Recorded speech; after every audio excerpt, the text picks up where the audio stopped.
Yeah, so good evening, everyone. Thank you so much for your time. So I think I'll be taking the first session, uh, which is on Bandhan Multi-Asset Allocation Fund.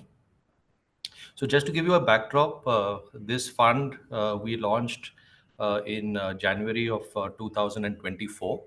So it has a roughly about a 19-month history since we launched the fund. And we thought this is a very opportune time to once again revisit, the entire journey of the fund, what we had kind of said at the time of NFO, and to really see whether uh, reality is the same as theory, based on the model that we had developed, for this fund. So quickly running through, the presentation, I think first is we still continue to find that people do wonder why diversifying asset allocation is important. And I think that, roaring bull market when 18-20% kind of returns are very common and seen across the board. I think we all tend to get enamored by that kind of return, rather than worry about four very important points as to why portfolio asset allocation is very, very important, right? And those 4 points are really highlighted below. One is you must look at risk adjusted returns. The second is how do you construct a portfolio where at the margin you're trying to reduce risk, reduce volatility. What this does is it helps you gain confidence both in terms the investment process and also in your ability to allocate more capital. And fourth and most important is it helps you stick with the plan, with your investment goal. Most often than not, all of us get diverted with short term noise, with short term sentiments, both bullish and bearish, with short term stories that we hear at a party. And we suddenly forget that the most important thing is to stick to our plan, to stick to what our investment goals are, to stick to what our clients' risk profiles demand, right? And I think that's where asset allocation plays the most important role, and a product like multi-asset allocation fund is very central to that entire theme and thought process. I'm going to skip a few slides. I think we all know, and the reference point I took is Jan 24 because that's when we launched the fund. But I think we can all agree that over the last 18 to 24 months, we've had massive amount of uncertainty, right? I mean, we've all been confused. Every 2 or 3 months, we hear a new story, we hear a new global event or a domestic event that creates a lot of confusion in our minds. So whether it was the rising geopolitical uncertainty with the Israel war, the Middle Eastern conflict that broke out in early 2024, to India's general election outcome, which I think got everybody on tenterhooks, to then the US election, which was a huge seesaw, which ended up, of course, in President Trump. I think the fact is uncertainty has been on the rise over the last 18, 24 months. We've had a series of events, as I mentioned. We've had wars, we've had our own election, we've had the US election, we've had two rounds of tariff tantrums, one in the Jan-Feb period, and then the follow-up in April. And probably we are in the third round where India was, slapped with a 50% duty. We also had a short India-Pakistan war in the middle. So I think we've had massive amount of uncertainty during this time. And what we've seen is, a number of asset classes moving in very, very different directions, right? So clearly, the world has definitely favored moving towards precious metals, gold and silver over the last 12, 18 months. Um, uh, we always sound very intelligent by giving the reasons as to why this has happened in hindsight: a weaker dollar, people shifting away from the US, people worried about geopolitics, etc. But if one were to ask you 2 years ago, where would gold be? I think that would be the real question. And we would all be unsure or won't have any view on the same, right? Similarly, what we've seen is that the impact of all these events have definitely impacted equities, where in particular Indian equity returns have been fairly benign for the last 12, 18 months, right? With fixed income being pretty steady, being an accrual asset class as such, right? So I think on the whole, uncertainty has created, a whole lot of confusion in all our minds, with, I'm sure, uh, different people that you talk to giving you very, very different outlooks.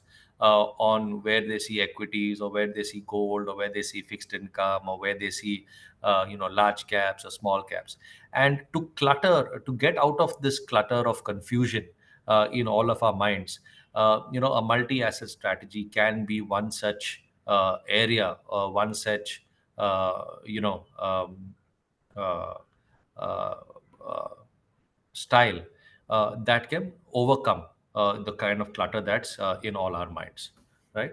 Uh, yeah. When we look at asset class performance, I think a lot of people, ask us. Uh, so yeah, Ashish, this slide. Yeah. So when we look at slide number 6, uh, clearly what we see is that no one asset class consistently outperforms, right? So every year or every 2 years, you have an asset class that takes the leadership position. So it's been gold for the last 2 years, but prior to that, you've seen a different variety of asset class take the leader position, and a different asset class being the worst performing asset class in a calendar year, right? So we call this second guessing at best, where people are trying to speculate in terms of what asset class will do well. And in an uncertain environment, as I showed you on the previous slide, I think trying to second guess asset class performance can sometimes be akin to taking excessive risk while losing track of the larger picture, which is our investment goal, right? It's very similar to what we call as missing the bus, where you bet all your eggs in one basket, but it's actually the other basket that's got all the that really has all the eggs, right? And you realize your basket was empty. So consistency is something that is extremely important when we think about multi-asset investing, and what that implies is not trying to second guess every asset class for over very short periods of time. If we move to the next slide. Yeah, what most of us end up doing, unfortunately, is we are already always chasing the best performing asset class, right? 2 years ago, nobody used to talk to us about gold. Nobody ever asked us our view on gold. Today, that's a question that arises every day, right? Everyone's asking, "What's your view on gold," etc. And our simple answer is, we don't have a view, and we don't want to, right? Because we are looking at a strategy that uh, you need to put all your eggs in multiple baskets rather than bet all your eggs in one basket, right? And therefore, when you have to be dispassionate about doing that, you definitely don't want to get into the trap of chasing the best performing asset class, right? So this is one very important uh, uh, issue that we all personally have as investors, where a multi-asset allocation fund like ours can help remove our inherent bias towards a particular asset class. Next. Wealth creation is the second question that a lot of people ask us, that can you create wealth through a multi-asset allocation approach? And I think, every asset class does create wealth for all of us over a period of time. And rather trying to second guess, every 3 months or 6 months what that asset class will be, the idea of such a strategy is to give you a much, much better, less volatile experience over a 10-20 year period towards wealth creation, right? So it gives you portfolio performance variability because you have asset allocation across number of classes. It helps give you low volatility because you're typically investing in asset classes that are not correlated or have low levels of correlation. But most importantly, and I keep stressing this point, it is a very disciplined approach, keeping your long-term wealth creation goal in mind, rather than getting perturbed by short-term news and short-term moves in different asset classes. Next, please. So, how does Bandhan multi-asset plan to tackle these issues that I talked about? Whether it's the recency bias, whether it's losing sight of our investment goals, whether it's trying to be too speculative in nature. I think that let's move to the next slide, Ashish. I think if we look at the construct of the fund, we've put out a very simple strategic asset allocation mix, right? Where we have looked at the fund having a 50% allocation to domestic equities, a 10% allocation to international equities, a 15% allocation to gold and silver equally, right? And a 15 plus 10 or 25% allocation to fixed income, right? This allocation is a static allocation, which means that this allocation is unlikely to change frequently, right? And every month or so, we aim to rebalance this portfolio back into this allocation metric, a data which we will show you later. The idea is very simple. The idea is not to second guess which asset class is going to do well, but when you take a 3 year or a 5 year view, you will realize that at different points of time, portions of these classes are going to be the leaders in performance. And you don't want to miss those time periods, right? So that is what gives you some sort of stability in terms of what your return expectation should be, right?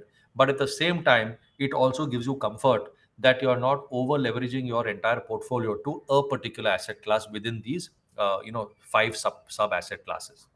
What's more important is that this is the most tax efficient strategy that you could potentially get to actually achieve this kind of asset allocation. Because if you were to do this on your own, each asset class would have its own independent taxation. Whereas doing it through a fund route gives you the ability to have a balanced asset allocation at all points of time with the most tax efficient structure, right? Both at the fund level and at the personal level. So you are equity taxed after 1 year at 12.5% based on the current tax rules that we have. Next. On the equity side, we would have a multi-cap approach, which means we are looking to invest that 50 rupees uh, between large cap, mid cap, and small cap. So we are not favoring any particular sub asset class in equities. We have a generous approach to both large, mid, and small, roughly 50% large, 25 mid, and 25 small. And this is something that we maintain throughout the life of the fund, right? So even in equities, we are not trying to second guess where we think the maximum return will come from. So this is true asset allocation in every respect, where we are giving you diversity, we are giving you a disciplined approach to our investment and allocations, and we're giving you dependability in the form of a stable return profile with low volatility, right? I think that's the three things that we want to actually provide when you invest in a product like Bandhan Multi-Asset Allocation Fund. Next. As far as the debt is concerned, it's managed by our fixed income team. We are very active on the duration side of the portfolio. So debt will be actively managed, both quality and duration being the key factors that we will look at. If we move to our international equity and commodities exposure, which is what I like to call our dollar based exposure or our non INR based exposure, it's a healthy mix of overseas ETFs where we are investing in the MSCI All World Cap Index Fund and gold and silver ETFs. Right. Again, this allocation is pretty fixed, and a total of 25% will be managed between these three asset classes: gold, silver, and international ETFs. Yeah, next.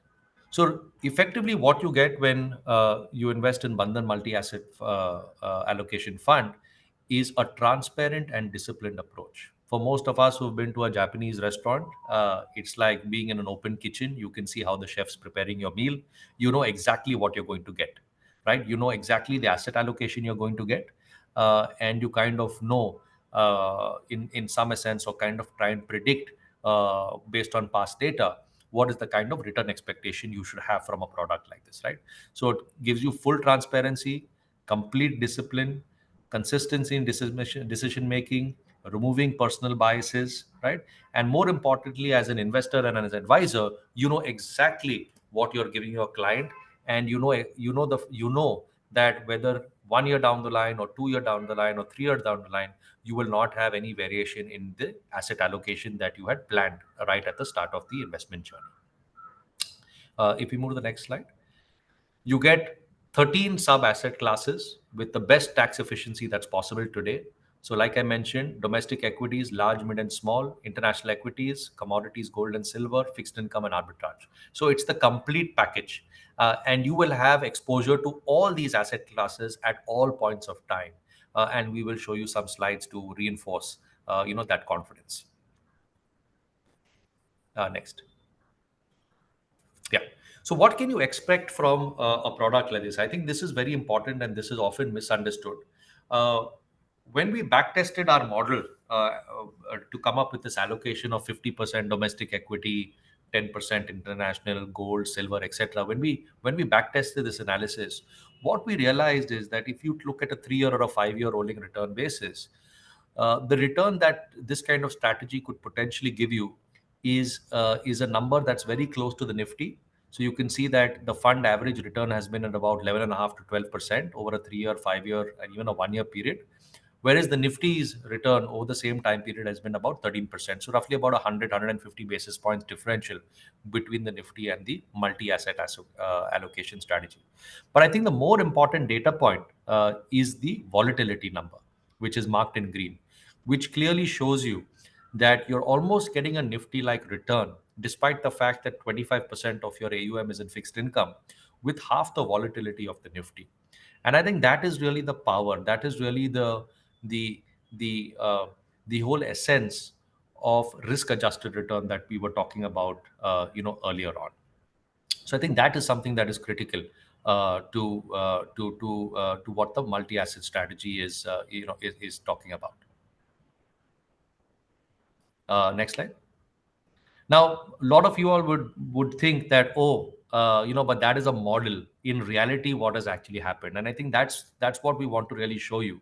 That if you look at the model data that I talked about, the 1 year average of the model would have told you that the multi-asset fund would have given you a 12% return, while the Nifty gave you a 13.5% return.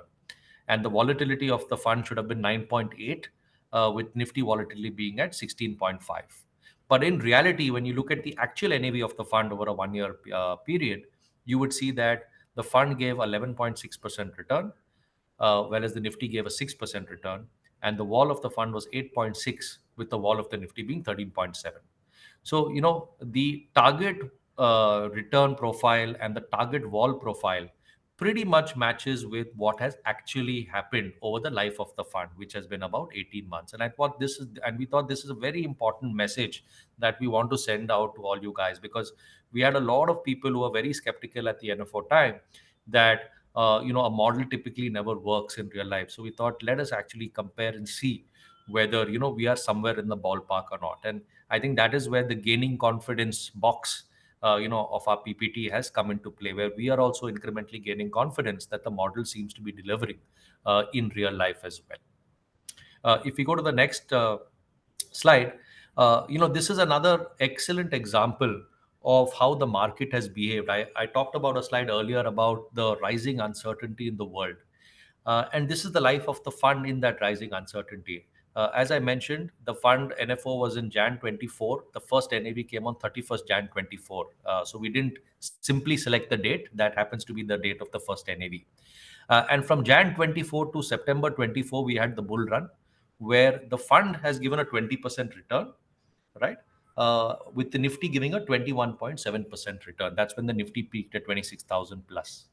Then we went into a correction phase post, the U.S. election and the tariff tantrums and the Indo-Pak war that we all, kind of are aware of, where the fund NAV fell by 9.8%, but the market corrected, or the Nifty corrected, by 15%. So that's where a substantial amount of alpha was generated on the downside. So the downside capture ratio, has been very, very low, as you can see in the table below. Then we've had the recovery period post the war, where the fund has delivered 13% odd return and the Nifty has delivered about 11% return. And then you have the total return from the time the fund was launched till date, or till the end of August, versus the Nifty. So you can see that both in conditions of bull market and bear market, you have seen how the real NAV of the fund has kind of behaved in this extremely uncertain environment. Now, can you expect that the fund NAV will keep beating the Nifty over a long period of time? I think that should not be our expectation. I think what the model has thrown up should be our expectation, where you would be close to Nifty return, slightly below, but that's also because you're going to get much lower volatility than what the Nifty offers. And therefore, on a risk adjusted basis, for a conservative to ultra conservative investor, this is definitely an allocation from a longer time period that uh, one should consider for sure. Next slide. This is the slide that we call walking the talk. So when I told you that our allocation is static, a lot of people say that, yeah, you'll say that at the beginning, but it never really works out. So we've shown data every quarter since the fund was launched as to what our equity allocation was, arbitrage, debt, international, gold, and silver is. And you can see that we have been pretty much within 100 basis points of what our target allocation is. And that is the rebalancing that I was talking about, that whenever an asset class either performs very well or performs very badly, we immediately rebalance that asset class so that we are back into the uh, average zone of what the target allocation should be. This is across the asset classes. But even if we go to the next slide and look at it across the equity part, right? Just the equity part. I told you we are following a multi-cap approach, and you can clearly see that over here we have been very consistent with keeping our large cap exposure at 50, our mid cap at close to 25, and our small cap at close to 25, right? So immediately whenever something goes out of whack, you can see that it gets rebalanced automatically, right? We do it on a, and we are very, very careful, and we are very, very particular about this rebalancing aspect. So just to sum up, in the true form of the fund and the true philosophy of the fund, we have a strategic allocation towards domestic equity at 50%, international assets at 25%, and domestic fixed income at 25%. So a true allocation across three big classes, which have then, of course, 13 sub asset classes, as I talked about. Return expectation should be close to Nifty with half the volatility of Nifty. Clearly, downside capture ratios are much lower, as we've shown you in real life. And over a 3 and 5 year rolling return period, one should anticipate that the fund should be in the range of 10 to 12% sort of return. And that's the return expectation that you need to have with this kind of fund. So I'll stop here, having covered, I think, most of the important points. And we'll move on to the other two speakers, Vishal and Prateek. I will stay on for Q&A, which I think we will be doing towards the end of the call. Is that okay, Ashish? Yeah. Okay. Okay. So what I'll do is, I think Delenji has very, very nicely put out the need for asset allocation. And in the interest of time, look, the way I like to put it is that hybrid funds is obviously a subset of multi-asset fund where you are only focused on two asset or asset classes. One is equity and debt.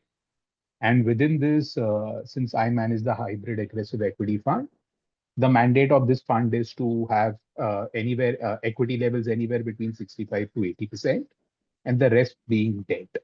So the debt can vary anywhere between 20 to 35, and the rest being equity, right? Uh, with that, what I'll do is I'll just quickly move on to how this fund differentiates maybe versus other funds in the market. Uh, so maybe you can move ahead, Ashish. Yeah, I think so. This is very well covered that, there is massive uncertainty, and Delenji has very well covered this. So let me move forward. Yeah, this is okay. Sure, thanks. So what aggressive hybrid equity fund or what we have done slightly differently is couple of things. So versus peers, if you see, firstly, we are true to label.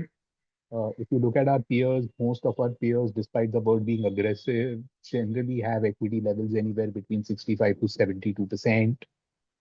Clearly, we are following the true to label strategy, and generally we have equity levels anywhere between 75 to 79%. So in that context, it's a very high equity allocation fund. That's point number one. The other point to highlight is that typically within this 80% equity or 75 to 79% equity, we have a mix of large, mid, and small versus peers generally having material amount of exposure to large. We have tried to have a balance between large, mid, and small. That's second. Having said that, this is not cast in stone. It depends on bottom-up opportunities and valuations. And in case we feel that valuations on the small and mid caps are very, very expensive, we might move to large caps. So today, as we speak, I think close to 60% of the equity allocation would be in large caps and the balance between small and mid. Uh, from a market cap diversification, as I just called out, we are in the three categories. And from a style diversification, look, generally, I don't fall into this, or I don't generally get into the narrative of value and growth. But we try to blend both of them in the portfolios in the sense we'll have a mix of value and maybe growth at reasonable valuations kind of approach, rather than just being labeled as extremely high growth or extremely very, very value focused. So we are kind of somewhere in between. Next slide, please. So as I said, I've just explained the site, so maybe we can move forward. Yeah. Yeah. So no, I think this is covered. Next slide, please. Yeah. Okay. So today, I mean, from a fund positioning perspective, the four themes which we are trying to capture today, one is obviously recovery in consumer discretionary. Look, a lot of it is already being priced in thanks to the recent GST announcement which has happened. But my personal view is maybe let's see after Diwali. I think this time demand should sustain. So from that perspective, we are slightly more over-indexed on the consumer discretionary side. Uh, Also, I think domestic capex cycle and within that power continues to be a focus area for us, and we have been bullish on this theme for quite some time. And same is from for companies where you see supply chain shifting. It could be either from the US, either from China or from Europe. And then there are material amount of sectors which benefit. It could be chemicals, it could be pharma, it could be EMS companies. So that's another sector where we are overweight on. Domestic healthcare continues to remain a very good opportunity from a longer term perspective, given the disease burden which will be there in India. And lastly, telecom is again a sector where we are now neutralish. We were overweight for a considerable amount of time, but I think where our fundamental belief was that tariffs will continue to increase and balance sheet repair will happen. A part of it is priced in, and hence we have slightly turned neutral on this aspect. Uh, yeah, I think next slide, please. Yeah, so this was just well covered. Next slide. So we are generally on the higher side of equity. So this is the portfolio. Typically, look, we don't believe in concentration. Generally, we follow a very, I mean, I would typically have 60 to 70 stocks and well distributed across sectors. And we don't rely a lot on macro. So we don't take macro calls in the fund. Generally, it is more alpha is to be created from security selection rather than sector selection. Next slide, please. Yeah, I think debt is very well covered. It's actively managed, but we don't take material duration risk over here. Yeah, I think that's it. Next slide. Yeah, this is okay. I think over a 3-year period, the fund has, I think, outperformed, and even over a 5-year period, the fund has started outperforming the index. So the good start has been maintained as of now. Yeah. Yeah, as I said, why or whom this fund is there. I mean, who is a target segment for you guys, or whom you should think about investing is someone who is maybe very new to the market and would not be okay with 100% volatility, or let's say 100% exposure to equity. So somewhere a very new to market guy is someone who should look at investing in hybrid funds as a category. Obviously, aggressive will have slightly higher amount of equity versus other categories of fund. So that's one of the biggest customer set who can look at these funds. And as Dalenji already said that there is material amount of uncertainty, and to tide over that, I think hybrid make a great sense. So, the balance advantage fund that we run is a conservative fund. Here, what we are trying to achieve is that we try to move the equity exposure depending on a financial model base that we have built. Then this financial model will take in several inputs and then suggest what should ideally be the net exposure of equities that we should have. The balance exposure would be split between arbitrage and fixed income. Now, to have equity taxation for this fund, we will have, thank you, Ashish. We will have, we should have at least 65% in equity plus arbitrage. So that is something that we will always maintain so that the equity taxation remains at 65%. Equity taxation remains for the fund. So the net exposure to equity plus arbitrage will, at any point in time, will not be less than 65%. But when we look at our net equity exposure, here, what happens is when the when the markets are very euphoric, the markets are going through the roof, there is excitement all over, the model will suggest you to gradually reduce the exposure to capitalize on this great opportunity that the market is presenting and book profits. Whereas when there is blood on the street, when the scenario seems to be very bleak, that is a time the model will suggest to start increasing the exposure to equities.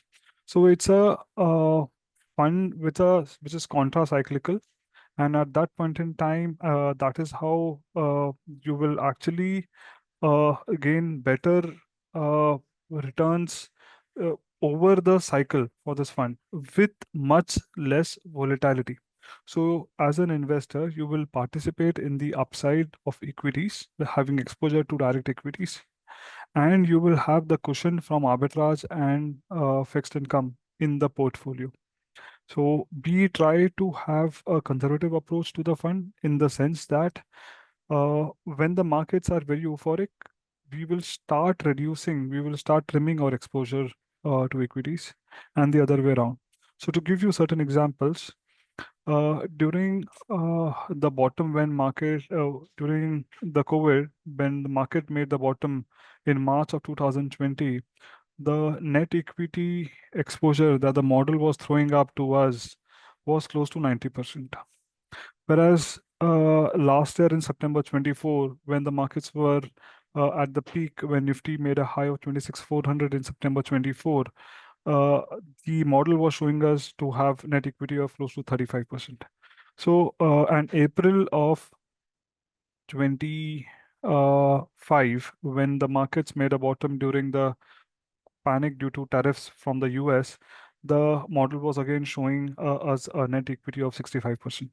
So the model is taking into account the euphoria and the bleakness that we see in the markets, and consequently take a decision as to where or what is the equity exposure that we should have. So there are several balance advantage funds that, when the markets are doing very well, would run with 90% equity. But then it is not a balance advantage fund, right? It's a great way to invest, but then it is not a balance advantage fund. It's a misnomer for that sort of a strategy. So we try to have a conservative approach. We try to be true to the label. A balance advantage fund should function like a balance advantage fund. It should be slightly contra-cyclical, and that is what we try to achieve. So, how we do it, if you see the slide, we take 5 parameters as inputs to our fundamental model, where the trading valuations of Nifty, the real returns, credit spreads, currency valuations, and volatility. Each of these have a weightage in the model, and the combined output is what is the net equity that we should have. So if you take, I'll just in one line, I'll explain each of these. If you take the trading PE, when the trading PE is very high, it would mean that the markets have run up too much, and there might be a correction in the offing. So you should reduce your equity exposure. The other way around, when the trailing P is very low, uh, uh, the probability is that there is a lot of pessimism already built in the markets, and a recovery could be in the offing. Similarly, in real returns, when the real returns are very high and very low, you would have a similar structure as the trailing P. And in credit spreads, it's the other way around. When the credit spreads are very high, it would mean that the market is very pessimistic, and you should start seeing the movement the other way. And currency valuations. When the EM currencies get beaten down, that is the time generally that markets also take a dip. So it becomes a contraindicator as to where should your equity exposures to should be. If you look at volatility, during times of panic, the volatility will be very high. It will shoot through the roof, and it will give you great opportunities to buy some very good stocks. So this is the basic structure of our balance advantage fund. This is the basis on which we run this fund. So I think my time is up. So Ashish, over to you. Thank you.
Mutual fund investments are subject to market risks. Read all scheme-related documents carefully.